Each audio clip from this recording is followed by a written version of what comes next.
अस्सलाम वालेकुम वरहमतुल्लाहि वबरकातुहू। अब बीजी फर्स्ट सेमेस्टर वालों का एनवायरनमेंट इश्यूज़ जो है इनका मल्टी डिसिप्लिनरी कोर्सेज़ में, ये 75 मार्क्स का है। इसमें 3 सेक्शंस आते हैं।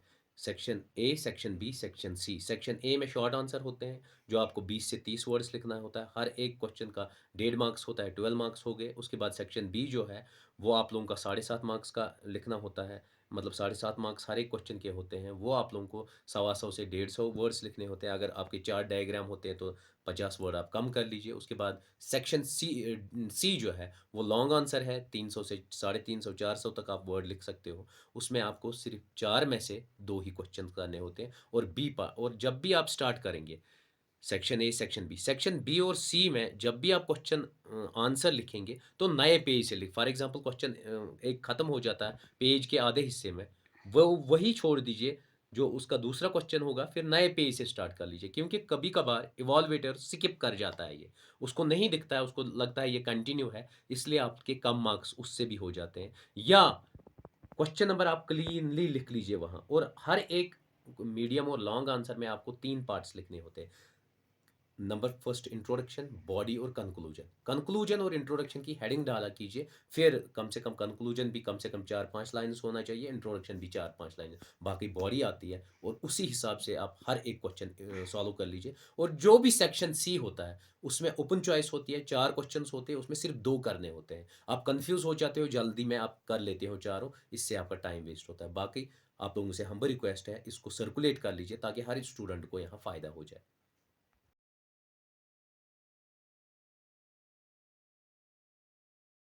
अब शॉर्ट आंसर टाइप है जो 20 से 30 वर्ड्स आपको लिखने हैं, 1.5 मार्क्स हर एक का है, टोटल बनता है 8 क्वेश्चंस के 12 मार्क्स। अब क्वेश्चन नंबर 1 है define acid rain, what do you mean by precipitation.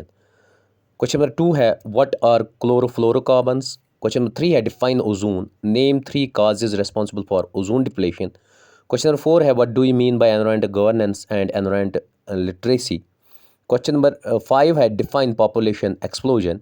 Question number 6 है what do you mean by Chipko movement and name few leaders.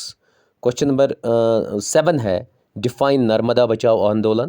Question number 8 है define environmental justice and stewardship.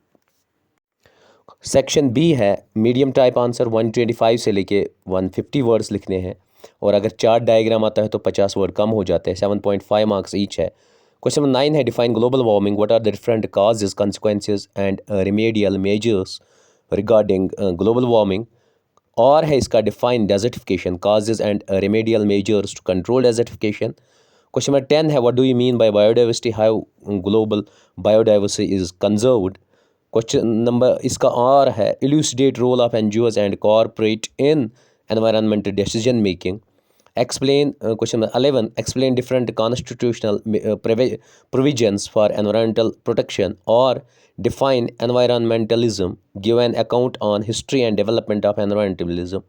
उसके बाद question number 12 है write a note on environmental movements, और explain the role of citizen science to foster environment protection.